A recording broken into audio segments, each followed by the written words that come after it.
الرحمن الرحیم۔ السلام علیکم لسنرز، کیسے ہیں آپ؟ امید کرتی ہوں آپ سب خیریت سے ہوں گے۔ کہانی ہے میری جان، جس کو ہم آگے سے شروع کر رہے ہیں۔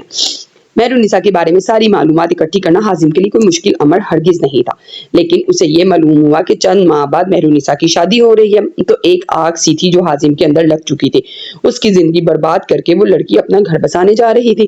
پہلے تو حازم نے اس کے سب ناول کو پڑھا اور بڑی توجہ سے پڑھا، پھر ایک دفعہ اس نے اچانک ہی مہرالنساء کو ایک بل شاپ پر دیکھا۔ آپ کا داسی اجڑی حالت کے ساتھ وہاں مہرالنساء کے پرستاروں کے ہجوم میں گھس گیا۔ وہ آٹوگراف دینے کے لیے پین مانگ رہی تھی۔ پین حازم نے اسے دیا اور اپنا ہاتھ اس کی طرف آٹوگراف کے لیے بڑھایا جسے نحوست سے اس نے جھٹکا تھا۔ جس قدر وہ حازم کو گھمنڈی سی لگی تھی، حازم نے اس کے ہاتھ سے اپنا پین چھینا اور وہاں سے چلا گیا۔ اسے دیکھ کر اندر ہی اندر بدلے کی آگ سی لگنے لگی تھی۔ پھر وہ مہرالنساء کا پیچھا کرنے لگا۔ ایک صحافی بن کر اسی بک شاپ پر پہنچ گیا جہاں اس نے دیکھا تھا۔ اتنی معلومات وہ جان چکا تھا کہ شہباز نامی شخص کے رسالے میں ہی مہرالنساء لکھتی ہے۔ مہرالنساء کے انٹرویو کے لیے حازم نے شہباز کی منتیں کی تھی اور اگلے ہی روز وہ نکاح کے پیپر انٹرویو کے پیپر میں چھپا کر لایا تھا۔ مہرالنساء سے جان بوجھ کر ایسے سوالات کیے جس سے وہ تلخ ہو جائے اور سوچے سمجھنے کی بجائے واپس جانے کے لیے تیار ہو جائے۔ سب کچھ حازم کی عین خواہش کے مطابق ہوا تھا۔ حازم نے مہرالنساء کو فلاور بوکے بھیجا، اس کے نمبر پر میسیجز کیے، شادی کے قریب ایک بار اس کے کمرے تک پہنچ گیا، جان بوجھ کر اسے ایسی خوشبو سنگھائی جس سے وہ بے ہوش سی ہو گئی۔ اس کے باندھے بالوں کو آزاد کیا، مقصد یہی تھا کہ وہ صبح اٹھ کر پریشان ہو جائے، اور اسے کفن بھیجا۔ ہوٹل میں ٹیشو پیپر میسیج پر لکھ کر دیا۔ اس کی مہندی والے دن میں سوئچ آف کر کے مہرالنساء سے کہا کہ وہ کمرے میں تحفہ کھول کر دیکھے۔ شادی کا جوڑا وہی تھا جو شرمینہ نے اپنے ہاڑے پر پہنا تھا۔ اس عروسی دوپٹے پر خون کے دھبے تک موجود تھے۔ بڑے چاؤ سے وہ جوڑا حازم نے شرمینہ کے لیے خریدا تھا۔ مہرالنساء کو اپنے آبائی گاؤں میں لے جانے کی ساری تیاری وہ کر چکا تھا۔ پہلی بار مہرالنساء کو اپنے روبرو دیکھا تو جی چاہا اس کا گلا دبا کر مار ہی ڈالے۔ اس سے پوچھے اسے شرمینہ کے ساتھ ایسا کیوں کیا، لیکن وہ اسے ایسی اذیت دینا چاہتا تھا کہ وہ خود اپنے منہ سے موت مانگے، جینے کے نام پر پل پل مرے، ویسے ہی خوف زدہ ہو جیسے اس نے شرمینہ کو کیا تھا۔ وہی خوف، وہی اذیت جو شرمینہ مہرالنساء کی باتوں کی وجہ سے سہتی رہی تھی، وہی حازم مہرالنساء کی آنکھوں میں دیکھنا چاہتا تھا۔ اس لیے اپنے پالتو کتے کو مہرالنساء کے پیچھے لگا دیا۔ جب وہ کتے کی وجہ سے خوف سے کانپتی اس کے ساتھ آ کر لگی تب حازم کو چین آیا تھا۔ وہ اس کی آنکھوں میں خوف اور اذیت دیکھنا چاہتا تھا، اس لیے اسے اذیت ہی دے رہا تھا۔ لیکن پچھلے 1 ماہ سے وہ چپ تھی۔ حازم کو اس کی چپ پر حیرت ہوئی۔ پچھلے 2.5 ماہ سے وہ رو رو کر اپنی غلطی کی روز اس سے معافی مانگتی تھی، اس کے سامنے روتے ہوئے ہاتھ جوڑتی تھی، کہتی کہ حازم مجھے معاف کر دو، مجھے نہیں معلوم کہ شرمینہ ایسا قدم اٹھائے گی، لیکن حازم اس کی باتیں ایک کان سے سن کر دوسرے سے نکال دیتا تھا۔ وہ جس قدر وہ اسے اذیت دیتا تھا اتنا ہی اس کے اندر بھرا ہوا لاوے کے اوپر پھوار گرتی محسوس ہوتی تھی۔ مہرالنساء کی آنکھوں میں ہر وقت بہتے آنسوؤں سے اسے یہی محسوس ہوتے جیسے کوئی اس کے اندر ٹھنڈی میٹھی پھوار ڈال رہے ہوں۔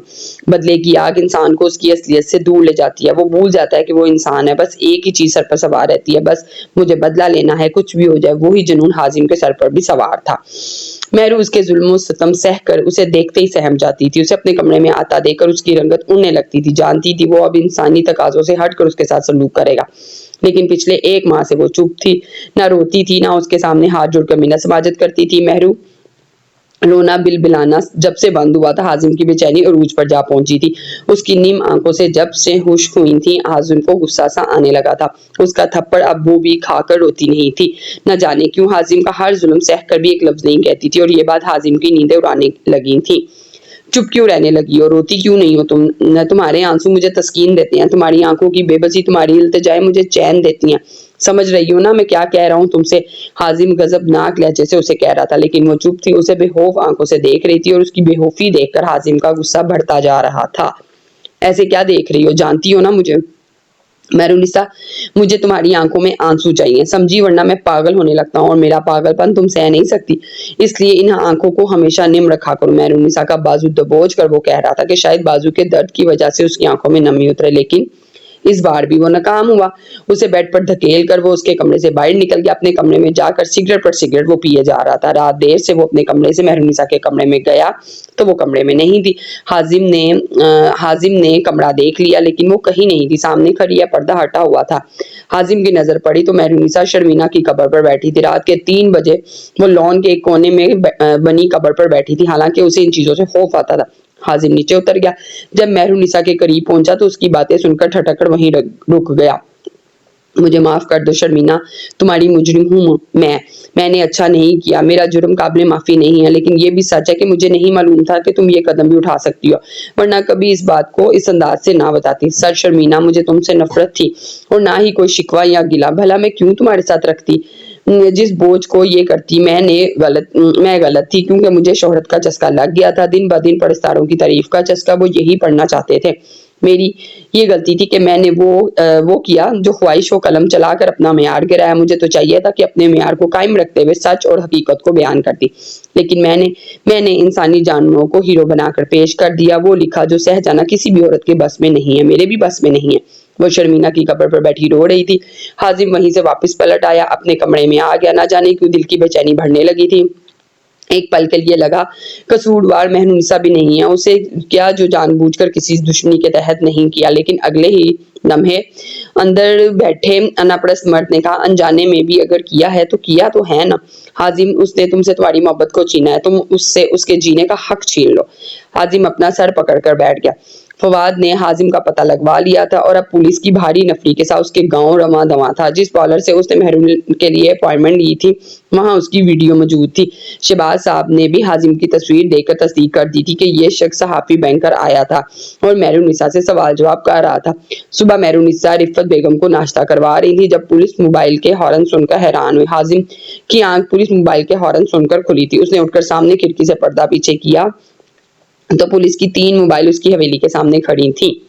یسریٰ کی پہلی فلم کے پہلے ہی شو نے دھوم مچا دی تھی۔ سینما میں لوگوں کا ہجوم دن بدن بڑھنے لگا تھا۔ اسد کے پاؤں زمین پر نہیں ٹک رہے تھے۔ ایک کلب ڈانسر کی زندگی کی کہانی پر یسریٰ نے دیکھنے والوں کو آبدیدہ کر دیا تھا۔ اس کے ڈائیلاگ بے بسی میں کہیں نہ کہیں وہ خود بھی شامل تھی۔ اپنی اذیت کو جس انداز سے اس نے لفظوں اور اداکاری میں ڈھالا تھا، دیکھنے والے کی ہر آنکھ نم تھی۔ پہلی فلم پر وہ شہرت کی بلندیوں کو چھونے لگی۔ سجیلا نے اخبار پر یسریٰ کی فلم کی تصویر دیکھ کر اخبار غصے سے دور پھینکا تھا۔ نہ جانے کیوں یہ لڑکی میری ہر راہ میں دیوار بن کر کھڑی ہو جاتی ہے۔ پہلے ڈرامے میں میرا مقابلہ کرنے کی کوشش کرنے لگی، پھر ذکی کو مجھ سے چھین لی، اور اب فلم کے لیے میں نے اسد کی کتنی منتیں کی تھی اور اس نے مجھے کہا تھا وہ مجھے ہیروئن لے گا، لیکن یہ کمینی یہاں بھی پہنچ گئی۔ سجیلا کو اپنی ہر ناکامی کی وجہ یسریٰ ہی لگ رہی تھی۔ سب سے پہلے تو اس نے فاضل کو فون کیا۔ ہیلو سویٹی، بہت ٹائم بعد میری یاد آئی تمہیں۔ اوہ شٹ اپ فاضی۔ سجیلا کا تپا لہجہ سن کر فاضل کھلکھلا کر ہنسا تھا۔ مجھے تو لگا تھا تم مجھے میری اگلی ہٹ ہو جانے والی فلم کی مبارکباد دو گی، لیکن تم تو سجیلا کو تپانے کو ہمیشہ فاضل آگے رہتا تھا۔ تم نے تو کہا تھا تم اسد سے کہو گی وہ مجھے اپنی فلم میں ہیروئن بنائے گا، تبھی تم بھی کام کرو گے، ورنہ نہیں۔ تو یہ سب کیا ہے فاضی؟ تم نے تو مجھ سے اس فلم کا ذکر تک نہیں کیا۔ سویٹی سرپرائز دینا چاہتا تھا تمہیں، مجھے تو لگا تم خوشی سے اچھل پڑو گی، لیکن کہ تمہارے فاضی نے کیسی تیسری فلم میں اپنی دھاک بٹھا لی ہے، اور ایک تم ہو کے۔ فاضل نے بات بدلی، رہنے بھی تو، سارا کمال اس یسریٰ کی بچی کا ہے، اصل نمبر تو وہ آگے لے گئی ہے۔ یہ یسریٰ تو بڑی تیز چیز نکلی، ڈرامے کے شوٹ میں ذکی کے سامنے کیسی نیک پروین بنتی تھی، اور اب فلم میں اپنی اصل اوقات دکھائی ہے اس نے۔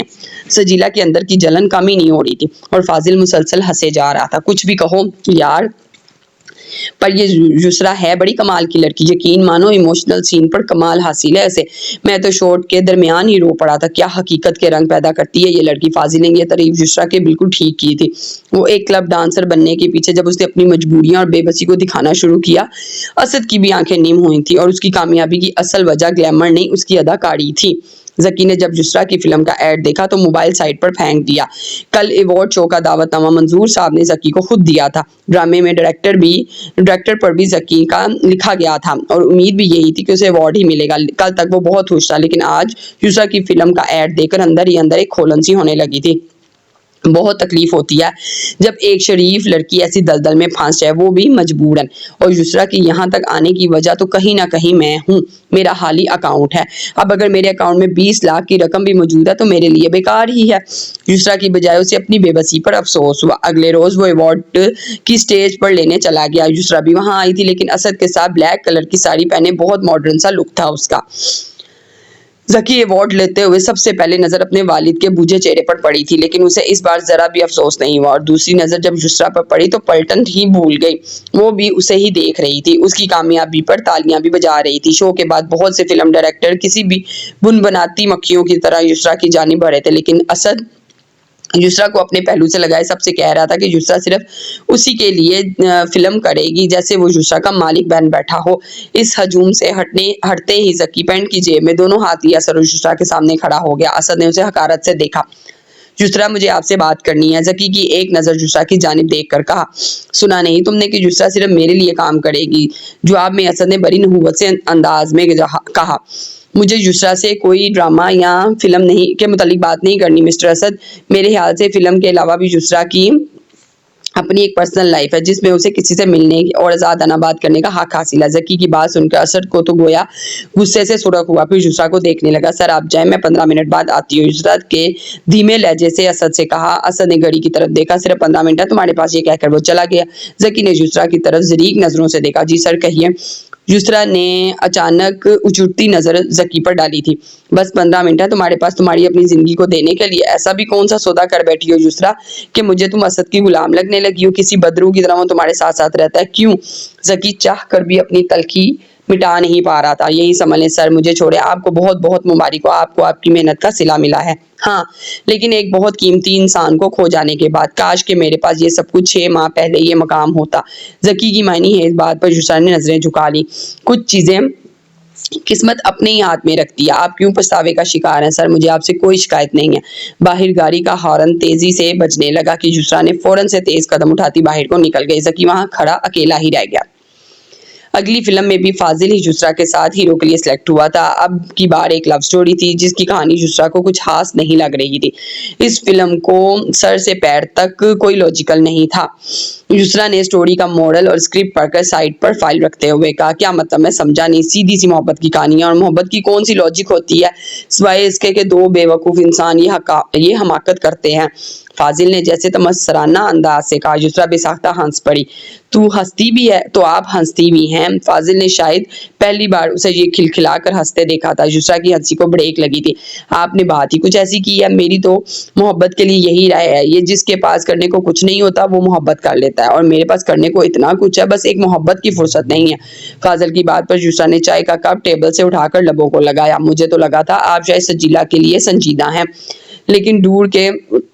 لیکن وہ ذکی سر کے لیے سنجیدہ ہے۔ یسرا کی بات پر وہ ہنس پڑا اور اپنا کپ اٹھا لیا۔ سجیلا ہوا کا مزاج رکھتی ہے اور روشن مستقبل پر گہری نظر بھی۔ یوں ہی تو ذکی اسے پسند نہیں آ گیا۔ جانتی تھی ذکی ترقی کے منازل بڑی تیزی سے طے کرے گا، لیکن ہے اب تو سب ختم ہو چکا ہے۔ فاضل نے لاپرواہی سے چاہتے ہوئے چائے پینے لگا۔ کیا مطلب؟ کیا سب ختم ہو گیا؟ یسرا نے نافہمی سے پوچھا۔ اتنا تو وہ جانتی تھی کہ ذکی کی سجیلا سے منگنی ہے۔ تمہیں نہیں معلوم؟ ذکی نے سجیلا سے شادی سے انکار کر دیا اور اس وجہ سے ذکی کے والد اس سے بائیک آؤٹ کر چکے ہیں۔ یسرا کے لیے یہ سب باتیں نئی نہیں تھی۔ اور ذکی سر نے ایسا کیوں کیا؟ مطلب اپنے والد کو چھوڑ کیوں دیا؟ اور سجیلا سے منگنی کی تھی تو ظاہر ہے شادی اسی سے ہی ہونی تھی، پھر انکار کی وجہ کیا تھی؟ یہ تو مجھے نہیں پتا، لیکن مجھے لگتا ہے دل کا معاملہ ہے۔ سجیلا یسرا کے ذکر سے چڑھتی تھی اور ذکی کے التفات بھی فاضل یسرا کے لیے دیکھ چکا تھا۔ فاضل کو لگتا تھا شاید یسرا ہی ذکی اور سجیلا کے رشتے ٹوٹنے کا سبب ہے۔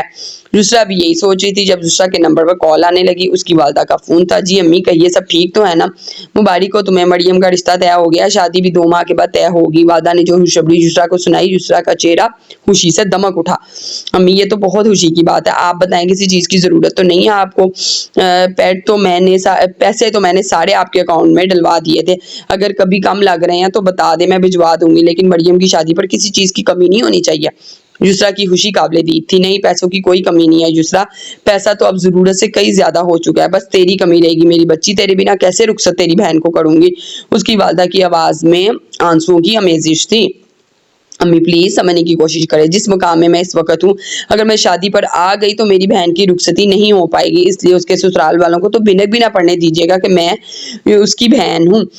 نمی تو یسرا کی آواز میں بھی آ چکی تھی۔ فاضل کی موجودگی میں یسرا کو والدہ سے بات کرنا کچھ آکورڈ سا لگ رہا تھا، اس لیے اٹھ کر کچھ فاصلے پر چلی گئی۔ وہ بڑے غور سے اس کی باتیں سن رہا تھا اور اس کے چہرے کو بھی دیکھ رہا تھا جہاں بھر کی مجبوریوں کی چھاپ دکھائی دے رہی تھی۔ فواد کو پولیس موبائل سے اترتے ہوئے دیکھ کر حازم نے گہری سانس لی تھی۔ تو پہنچ ہی گیا مہرونسا کا عاشق اسے ڈھونڈتے ہوئے مجھ تک، ویری انٹرسٹنگ۔ اپنے ٹراؤزر کی جیب سے اس نے سگریٹ نکال کر ہونٹوں میں دبایا، لیٹر سے سگریٹ جلائی، ایک گہرا کش لیا، اندر کی براس وہ اس راستے سے باہر نکالی اور کمرے سے باہر نکل کر چلا گیا۔ چہرے پر ذرا سی بھی پریشانی نہیں تھی۔ چوکیدار کو دروازہ کھولنے کا حکم دیا۔ حازم نے پولیس والوں کے ہمراہ فواد بھی موجود تھا۔ اندر داخل ہوتے ہی اس نے بڑی نفرت سے حازم کو دیکھا۔ حازم، سہیل آپ کے گھر کی تلاشی کے آرڈرز ہیں۔ فواد کا کہنا ہے ان کی منگیتر کو آپ نے اغوا کیا ہے۔ میں ان کی منگیتر کو نہیں جانتا۔ میرے گھر میں میری بیوی رہتی ہے جس سے میرا نکاح ہوا ہے، اور میں نہیں چاہتا کہ میری بیوی سے کوئی بھی ملے۔ میں اپنے انکل سے بات کرتا ہوں، DIG۔ حازم نے موبائل سے نمبر ملانا چاہا، لیکن پولیس انسپکٹر نے اس سے اس کا فون چھین لیا۔ جب تک ہم آپ کے گھر کی تلاشی نہ لے لیں آپ کسی سے بات نہیں کر سکتے، انسپکٹر نے حازم کی آنکھوں میں آنکھیں ڈال کر کہا۔ پھر اپنے اہلکاروں کو اشارہ کیا، جاؤ اندر اور تلاشی لو پورے گھر کی۔ اگر وہاں مس مہرونسا ملے تو انہیں باہر لے کر آئیے گا۔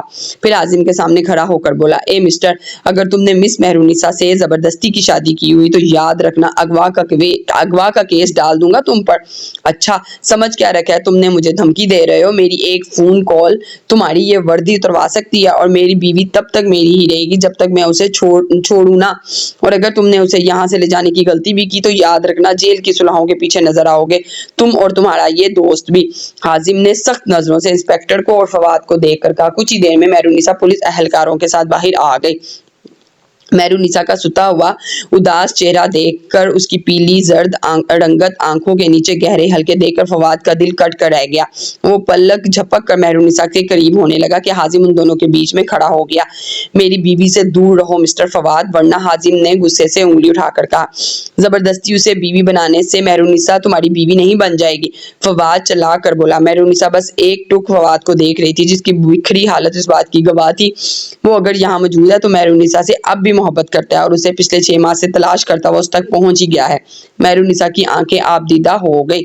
مس مہرونسا، آپ کو ڈرنے کی بالکل ضرورت نہیں ہے۔ آپ وہ بتائیں جو سچ ہے۔ اگر اس شخص نے آپ کو ہراساں کر رکھا ہے اور دھمکا کر نکاح کیا ہے تو یقین جانیے اس کے کیے کی پوری سزا ہم اس کو دلوائیں گے، اس انسپکٹر نے مہرونسا کو یقین دلاتے ہوئے کہا۔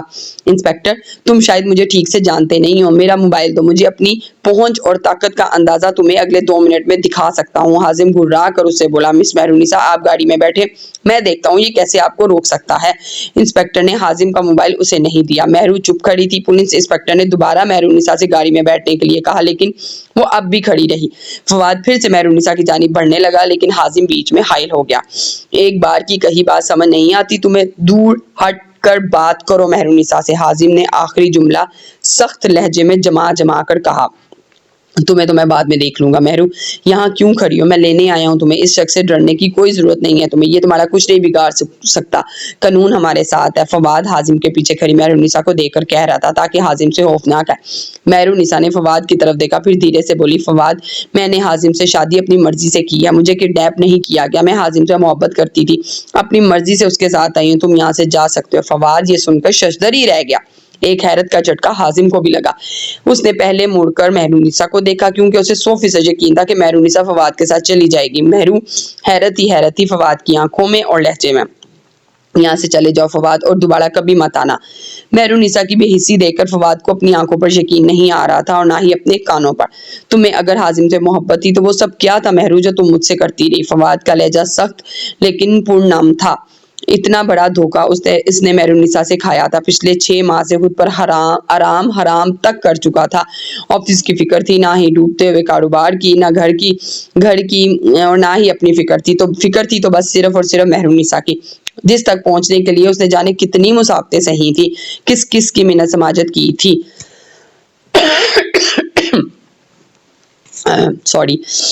میڈیا، پولیس، ہر جگہ جہاں جہاں اس کی پہنچی، اس نے مہرونسا کے لیے ہاتھ تک جوڑ کر اس کی مدد کی اپیل کی تھی۔ اور اب جب مہرونسا اتنی قریب تھی تو مہرونسا کی خود غرضی دیکھ کر وہ مزمل سا ہو گیا۔ تم بابا کی پسند تھے، اور وہ مجھے سختی سے کہہ چکے تھے کہ میں تم سے حازم کا ذکر نہ کروں۔ میں مجبور تھی، لیکن یہ تو پہلے سے طے تھا کہ مجھے حازم سے ہی شادی کرنی ہے۔ میں یہاں بہت خوش ہوں، سکون سے ہوں، واپس نہیں جانا چاہتی۔ خدارا میرا پیچھا چھوڑ دو۔ اس بار مہرونسا نے ہاتھ جوڑ کر فواد سے کہا۔ حازم جتنا حیران ہوتا اتنا ہی کام تھا، لیکن فواد کے سامنے مہرونسا کے برابر جا کھڑا ہوا۔ پھر اپنا بازو پھیلا کر مہرو کو اپنے پہلو سے لگایا۔ سن لیا تم نے مسٹر فواد، یا کچھ اور بھی سننا باقی ہے؟ حازم نے فواد سے کہا۔ انسپکٹر بھی فواد کے پاس آ گیا۔ میں نے تم سے پہلے ہی کہا تھا، آج کل کی لڑکیاں بے بس اور مجبور ہرگز نہیں ہیں جنہیں کڈنیپ کیا جائے۔ ماں باپ کے منہ پر ذلت کا تماچا مار کر بھاگ جاتی ہیں اپنے یار کے ساتھ۔ چلو اب۔ اس انسپکٹر نے ایک ناپسندیدہ نظر مہرونسا پر ڈالی۔ اور فواد کا ہاتھ پکڑے اسے باہر لے جانے لگا۔ فواد کا ہاتھ پولیس والے کے ہاتھ میں تھا، لیکن رخ اور نظریں مہرالنساء پر تھی۔ جب وہ لوگ چلے گئے تو مہرالنساء نے حازم سے پیچھے ہٹ کر اندر بھاگ گئی۔ حازم کے لیے اس کا یہ انداز انوکھا ہی تھا۔ کچھ دیر تو حازم مہرالنساء کے بارے میں سوچتا رہا کہ وہ اتنا اچھا موقع ہاتھ سے جانے کیسے دے سکتی ہے۔ اتنا اچھا رویہ تو اس نے مہرالنساء سے ایک منٹ کے لیے بھی نہیں بڑھتا تھا کہ وہ اس کے ساتھ جائے، محبت تو دور کی بات ہے۔ جب حازم اندر آیا تو مہرالنساء رفعت بیگم کو دبا کھلا رہی تھی، آنکھوں سے آنسو متواتر بہہ رہے تھے۔ شرمینہ رو کیوں رہی ہو؟ حازم نے کچھ کہا ہے تم سے؟ رفعت بیگم مہرالنساء کے آنسو صاف کرتے ہوئے پوچھنے لگی۔ کچھ نہیں امی، میری آنکھ میں کچھ چلا گیا ہے، شاید اس لیے۔ چاہ کر بھی مہرالنساء اپنے آنسوں پر ضبط نہیں کر پا رہی تھی۔ آنکھوں کے سامنے بس فواد کا چہرہ تھا جو بڑی بے بسی اور امیدی سے اسے دیکھتے ہوئے واپس گیا تھا۔ کتنی تکلیف ہوتی ہے جب کوئی شخص کسی غیر کی لڑائی کو اپنی لڑائی سمجھتے ہوئے لڑے اور کامیابی چند قدم پر اور ہار جائے تو کسی پچھتاوے کی اذیت وہ شخص سہ رہا ہوگا۔ لیکن میں کیا کرتی؟ شرمینہ کی والدہ مجھے بیٹی سمجھتی ہیں، میری جان، میری وجہ سے ان کے چہرے پر مسکراہٹ کیسے چھین لیتی اس عورت کی مسکراہٹ جس کی بیٹی کو میں نے اپنی نااہلی کی وجہ سے چھین چکی ہوں۔ حازم اندر داخل ہوا اور رفعت بیگم کے پاس بیٹھ گیا۔ کیا شکایتیں لگا رہی ہیں آپ کی بیٹی میری؟ میں تو بڑی محبت کرتا ہوں اپنی بیوی سے۔ کیوں شرمینہ؟ کرتا ہوں نا تم سے محبت، بتاؤ نا پھوپھو کو کتنا چاہتا ہوں تمہیں۔ مہرالنساء کی بھیگتی آنکھوں میں وہ بڑے غور سے دیکھتے ہوئے اسی دل جلا سے بول رہا تھا۔ مہرالنساء اٹھ کر کھڑی ہوئی۔ امی اب آپ آرام کریں، میں آج آپ کی پسند کی بریانی بناؤں، پھر ہم مل کر کھائیں گے۔ مہرالنساء وہاں سے جانا چاہتی تھی۔ رہنے دو تم، آنکھوں میں نہ جانے تمہارے کیا ڈل گیا جو پانی بہی جا رہا ہے، ملازمہ بنا دے گی۔ رفعت بیگم کی بات سن کر حازم مہرالنساء کے سامنے جا کھڑا ہوا، اس کی آنکھوں میں دیکھتے جو اس سے مسلسل آنکھیں چڑھا رہی تھی، پھر ڈرامائی انداز سے بولا، او ہو کیا ہوا تمہاری آنکھوں کو؟ دکھاؤ مجھے۔ اس سے پہلے کہ وہ اس کے چہرے کو چھوتا مہرالنساء پیچھے ہٹ گئی۔ کچھ نہیں ہوا یہ کہہ کر وہ کمرے سے باہر نکل گئی۔ تیز قدموں سے چلتی ہوئی وہ سیدھا اپنے کمرے میں گئی تھی اور جا کر پھوٹ پھوٹ کر رونے لگی، لیکن چند لمحوں بعد ہی اسے چپ ہونا پڑا کیونکہ حازم اس کے کمرے میں آ چکا تھا۔ اسے دیکھ کر مہرالنساء نے فوراً سے اپنی آنسو صاف کی اور کمرے سے باہر جانے لگی، لیکن جیسے اس کے پاس سے گزر کر دروازے تک جانے لگی اس کا بازو پکڑ کر اسے اپنے سامنے کھڑا کر چکا تھا۔ پھر مہرالنساء کی آنکھوں میں ٹھہرے ہوئے آنسو دیکھنے لگا۔ حازم مجھے چھوڑو، مجھے کھانا بنانا ہے۔ مہرالنساء اپنے بازو سے چھڑانے لگی، لیکن وہ صرف اس کی آنکھوں میں دیکھ رہا تھا جہاں آنسوؤں سے بھرا تلاطم سمندر ٹھانٹے مار رہا تھا۔ فواد کی محبت ان اشک بار آنکھوں سے بھی صاف دکھ رہی تھی۔ چپ چاپ یہیں کھڑی ہو میرے سامنے، مجھے دیکھنا ہے۔ ایسا بھی کیا ڈل گیا تمہاری آنکھوں میں جو ایک مہینے سے خشک آنکھیں آج اتنی نم زدہ ہیں؟ مہرالنساء کی آنکھوں سے جھلکتے ہوئے آنسو وہ اپنی انگلی کے پھولوں پر لیتے ہوئے بولا۔ حازم کے لہجے میں طنز کے علاوہ دوسرا کوئی تاثر نہیں تھا۔ مہرالنساء اب اپنے آنسوؤں پر ضبط کے بند باندھنے لگی تھی، اس کے سامنے رونا نہیں چاہتی تھی۔ اس کے آنسوؤں کا ایک ایک قطرہ بھی اب حازم کی انگلی پر ٹھہرا ہوا تھا۔ وہ کبھی مہرالنساء کی آنکھوں میں دیکھ رہا تھا، کبھی اس ٹھہرے ہوئے آنسو کو، پھر مہرالنساء کے قریب آ کر ترسی ہوئی نظروں سے اس کی آنکھوں میں دیکھتے ہوئے بولا، جانتی ہو پچھلے 1 مہینے سے میں پیاسا ہوں، تڑپ رہا ہوں تمہاری ان آنکھوں میں آنسو دیکھنے کے لیے، اور تم ہو کے روتی ہی نہیں ہو۔ جانتی بھی ہو تمہاری نم آنکھوں کا عاشق ہوں میں، مرتا ہوں تمہارے آنسوؤں پر۔ اف مت پوچھو کیسا قرار سا مل رہا ہے تمہارے دل کو تمہیں اتنے دن بعد روتا ہوا دیکھ کر۔ یہاں سکون ملتا ہے مجھے۔ حازم اپنے دل کے مقام پر ہاتھ مار کر بولا، پھر مسکرانے لگا۔ مہرالنساء کا دل اس کی ایسی باتوں سے کٹ سا جاتا تھا۔ حازم میرا بازو چھوڑ دو اور مجھے جانے دو۔ مہرالنساء نے اپنا بازو پھر سے چھڑانے کی کوشش کی۔ میں تو تمہیں نہیں جانے دے رہا میری جان، میں تمہارا عاشق بھی تمہیں لینے آیا تھا جس کے غم میں تم آج رو رہی ہو، آنسو کی ندیاں بہا رہی ہو، پھر اس کے ساتھ گئی کیوں نہیں؟ ہو سکتا ہے مہرالنساء کہ تمہیں وہ دوبارہ حاصل کرنا چاہتا ہو، قانون تمہارے حق میں فیصلہ دے دیتا، فواد تمہیں فوراً واپس مل جاتا، مجھ سے تمہاری جان بھی چھوٹ جاتی۔ یہ سب باتیں تو تم اچھی طرح سے جانتی ہو، پھر تم اس کے ساتھ کیوں نہیں گئی؟ اپنے اندر اٹھنے والے اس سوال نے حازم کے اندر ایک ہلچل سی مچا رکھی تھی۔ مہرالنساء نے اسے کوئی جواب نہیں دیا تو اس کو بولنے کے لیے اکسانے کی کوشش کرتے ہوئے بولا، تو تمہاری خاموشی کا مطلب یہ سمجھوں کہ خاموشی میں آدھی رضامندی ہوتی ہے؟ کیا سمجھوں مہرالنساء؟ کیا تم سے محبت کرنے لگی ہو، چاہنے لگی ہو مجھے اپنے ناول کے ہیرو کی طرح؟ حازم کی بات اور ذہنیت بڑے انداز پر مہرالنساء نے اسے تعصب سے دیکھا تھا۔ بس ایک محبت ہی تو نہیں کر سکتی ہوں تم سے، تمہاری غلام بن سکتی ہوں اور اسی داسی بن سکتی ہوں، کنیز اور بیوی بھی۔